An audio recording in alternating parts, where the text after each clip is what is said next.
Kagahapon adlaw mga ka-idol gisuspenso ang klase no diha sa Talisay City National High School ug inhuman gisuspenso usab ang eskwelahan sa elementary no. Gumikan man gud ani nga post ni kuan ni Zin Bacalso nga matud pa niya mga ka-idol. Shout out di ay ko sa Talisay City National High School, wa moy buot. Giunsa ninyo akong manghod. Sige daw siya bole diha condolence na lang daan sa mga estudyante diha. Bantay mo ugma TCNHS na ay mamusil. So kakuyaw ba ani mga idol nga post no?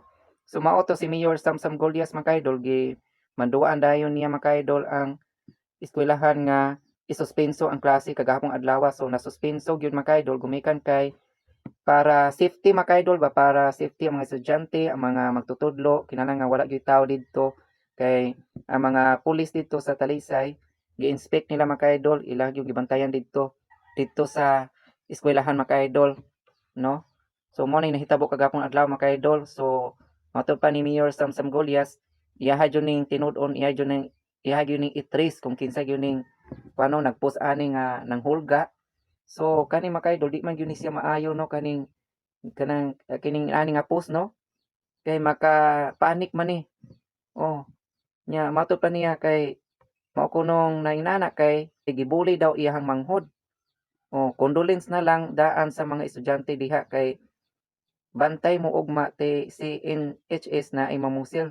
So kakuyaw no mao ning Talisay City National High School TCNHS no. So kakuyaw na ni mamusil.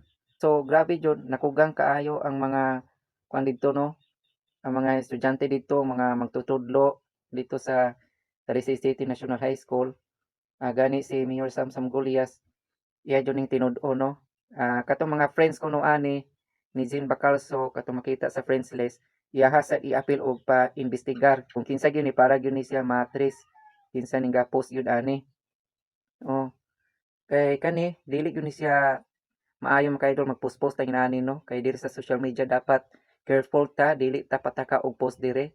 Labi na gyud nga inani ang klase sa post. So imbis nga bay ra imong problema, gibuli ra ang imuhang manghod diha.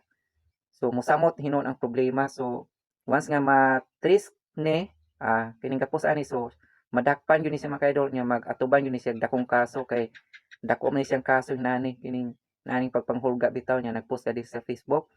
So dako kay problema, dako ni siyang kaso. So mo na nga kamo diha, amping mo, careful mo sa inyong pag-post diha, dapat limit ra gyud. Dili ta pataka og post diri sa Facebook nga inani nang hulga ta kay na padong gyud tas prisuhan ana mga ka-idol.